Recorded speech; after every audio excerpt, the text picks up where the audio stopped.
Hello again, everybody, and welcome to another edition of Brown's Latest. I'm Dave Grendzynski, and this is where we get you caught up on some of the latest news involving our favorite team in the NFL. That is, of course, the Cleveland Browns. Thank you to everyone who has liked our previous episodes. Hopefully, this one makes the list. Also, everyone who has subscribed to the channel, thank you so much. We are like that close to 9,000 subscribers. When we get there, fit change, one show. I already know what I'm wearing. Also, everyone who has scanned the QR code and become members of the Browns' latest dog pound, thank you very much.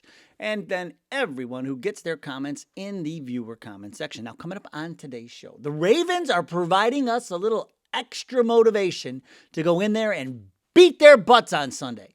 Also, I'm going to show you a couple of pictures that will prove why Jerome Ford should no longer ever be considered RB1. I think the Browns have a secret weapon that they can deploy on Sunday, and he doesn't wear a cape. He wears the number 12. I'll explain. And then down in the viewer comments, someone says we should just ditch this kicker idea altogether. We'll see what their alternative plan is coming up. But first things first, speaking of kickers, he'll be out there on today. He'll be there. He's there because Stefanski said he's kicking this week. He's our guy. They just expect him to do better. Practice at 1:45 today, and we will hear from special teams coordinator Bubba Ventrone. I'm sure there will be a few questions for him and Mr. Holy Schmidt. So we'll find out. Maybe they'll ask him why DeAndre Carter likes to run into everybody's back. So we'll have that, and then Jim Schwartz will talk today as well. Tomorrow, practice at noon, and Saturday will be the walkthrough travel day. They got to go to Baltimore. Game Sunday in Baltimore. But also today, that's big, is Quinshon Judkins is expected at practice today. And so whether or not he plays up in the air, but he will be. He's expected to be with the team today, and the unofficial depth chart come out. Jerome Ford still listed as RB1. Judkins added as the fourth running back. The Rocket is third. Sampson is second. But come on, folks. We know Sampson is one. And we're going to have more on that in a minute as we prepare for the Ravens, though. The Browns, oh my gosh, this is making me insane. This is extra motivation for the Browns to go into Baltimore and just beat their behinds as badly as they possibly can. This whole list, look, I found this tweet, Mary Kay. This is Bush League Baltimore at its finest. This Ravens, they're calling it a celebration. I'm calling it the stinkabration. And so what they're doing is they're celebrating their 30th season from when they stole a team from us here in Cleveland. And they're going to celebrate with in-stadium entertainment and pregame recognition and a halftime show featuring Ravens legends and mixed reality show on Ravens vision boards. Who cares? You stole our team. And this is what you're going to do to stinkabration. But listen to this. You want to hear down and dirty? You know who the Sunday's Ravens legend of the game is? It's the Wizard of Oz. It's Ozzie Newsome, our tight end. Unbelievable. This is just sick and disgusting. And then, of course, one of the honorary captains for the game, John Modell.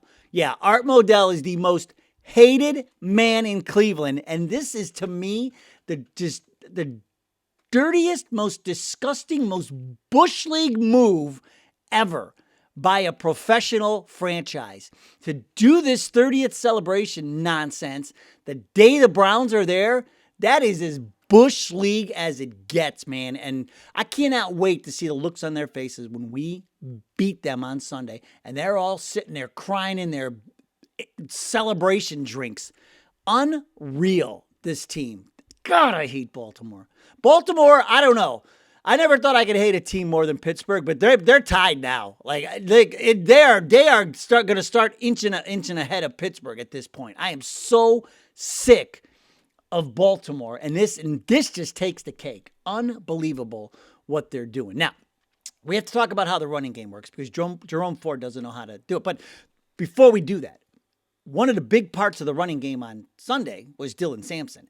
And the whole rookie class was honored by CBS Sports as the best performing rookie class of any team in the NFL. And here, I'll show you the list they put together because they looked at all. This is CBS Sports. They put together this list. They said the Browns rookies performed the best. Of course, Mason Graham had a lot to do with that. Schlesinger, leading tackler. Fannin, our leading receiver, the other day, Harold Fannin Jr. They were a big reason, and this is well deserved, folks. There's no doubt the rookies outshined every other rookie class on every other team on Sunday. But Dylan Sampson was a huge, huge part of that. Major factor. He caught 8 balls for 64 yards. He picked up some yards on the ground as well, and so he showed a willingness to fight for tough yards, and so. Here's the thing I want to show you. So even when Judkins, I think the Browns say, okay, now we could probably take our time with Judkins, working him in here, because if Sampson keeps doing what he's doing, it's going to be nice to have him and Judkins, the 1-2 punch. And here's why. Somebody needs to show Jerome Ford how this offense works. Remember, okay, look. If you're not looking at your screen, take a look at your screen. I got a couple of pictures to show you.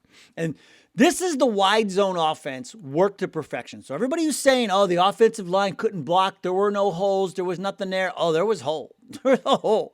Look at this play. So down in the left-hand corner, that's Flacco. He hands off to Ford. And you see right next to the word Ford, where I put Ford runs here, that's Jerome Ford running into the backs of all of the offensive linemen. And if you look to the left, you can see right there the gigantic hole that was opened for him to run through.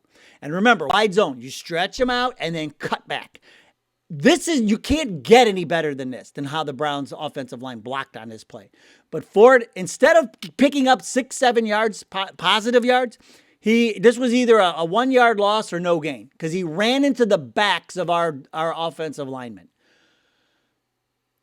Look, I never played running back, but even I can understand this concept. If you hand me the ball and they say, stretch it out a little bit, but the hole's going to be to your left, keep looking to your left, I think I could figure that out. Now, let me show you about somebody who knows what the hell they're doing back there. That would be, of course, Dylan Sampson. And take a look at this picture. Now, you see Sampson, I marked him. You see his leg is right there on the end, right there where the end of his name. And you can see, now go look to the right. You can see where the hole is. And if you watch this whole play in its entirety, you get to see the whole hole open up. But you see how Sampson is cutting back to where the hole is? This looks like the exact same play. And Sampson picked up 7 yards on this play. But that is the difference.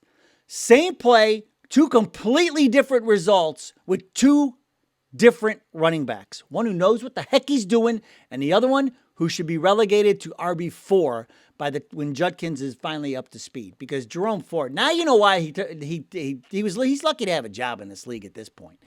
So that's that. So kudos to Dylan Sampson for knowing what to do and how to run the ball and how in this offense, this wide zone offense. Now, I got a secret weapon that I think we can deploy on Sunday. The Ravens gave up 108 yards rushing. It's like 30 carries, but 3 touchdowns. 2 of them was to Josh Allen. And remember, so they're like sitting right in the middle of the league, like 18th now in rush defense are the Ravens. But remember last year they led the league. They only gave up like 80 yards a game rushing. So I expect them to make some adjustments and fix that a little bit. It wasn't like James Cook was running all over. It was a kind of a combination of guys, but Josh Allen was a big part of that. So here's what I would do. If we get inside the 15 or the 10, I would even say more so the 10, we get inside the 10, why not deploy Shedeur Sanders? Send him out there instead of trying to do because a quarterback draw in these situations work pretty well. Or the quarterback run-pass option, roll him out, give him the option, increase your chances of scoring. Joe Flacco limits you in these situations because, he has some escapability, but he's not running away from too many people. And neither is Dylan Gabriel. That's why I say, and plus Gabriel's too small. That's why I say you go with a little bit bigger quarterback, the 6'2" guy who runs a 4.7, scored 17 rushing touchdowns in college. He was a situational runner in college. This is a situation. Think like Cordell Stewart when Pittsburgh, remember the slash thing, when they would bring him in? Think like that. But we tried to do that Wildcat with Fannin the other day. He's not throwing the ball. right? You know Flacco's not running the ball, right? So why not bring a guy in for just give him like a three plays or something that you can use when you get inside it. Not that, so you have options to run. Give him 3 or 4 plays that you can use him in, and then you have the run pass option. So I would develop a few plays for him. And hey, like I said, Gabriel, too slow. He runs like a 5.1 40. He's not running away from anybody. But Shedeur, a little play action, RPO, maybe option, something. I love the fake option throw over the top. It's like that fake. Well, I love the tight end pop. So I would fake option tight end pop over the top to Fannin or Njoku with Shedeur. Because everything is in play when Shedeur is on the field. The other two, not so much. You're probably going to need some trickeration to win games like this. It could come up big for us if we did. So that's my secret weapon for Sunday. And boy, oh boy, I would love to see that. And boy, like I said, could come up big. Now, always coming up big, of course, are the viewer comments. And we will start today with Temperius One, who says, Joe was throwing darts. Too many drops and a suck-ass run game sank our ship. Kicker notwithstanding. Now, I just showed you, Temperius, part of the reason the run game was sucking beep. Yes, it was. I think with Sampson now in another week, I'll guarantee you he's working his RB1. I don't care what the depth chart. We have come to learn over the last, 8 weeks that the depth chart means nothing. So I can almost guarantee you that Sampson's going to be running RB1 this week after what he did last week, because you're going to need speed against that Ravens defensive front, and Jerome Ford just doesn't have it. And so I think Sampson will be the workhorse this week. I'm starting him in fantasy, so that's that. But I think we'll be better there. I think the drops were kind of we'll call it a fluke. Especially Judy. So, but in the kicker, they just said they're gonna coach him up. They just expect him to be better. So that's all we can expect, right? We'll go from there. Doug Roach, Dylan Gabriel is more suited for the Dolphins offense. I don't disagree with that. And why wouldn't they, God, that would be a trade to make. I don't think the Browns are going to do it, because then they would admit like they were wrong because they love him so much because they drafted him, in the 3rd round. But that, to me, makes perfect sense. And you might be able to, if Tua keeps going the way he's going, you might be able to fleece Miami for some picks. If they wanted him, oh my gosh, I would do that deal in a heartbeat. Send him to Miami, because to me, he's nothing more than, he's just going to be a backup. He just, like I just said, he's not ever going to give you the running ability. He runs a 5.1 40.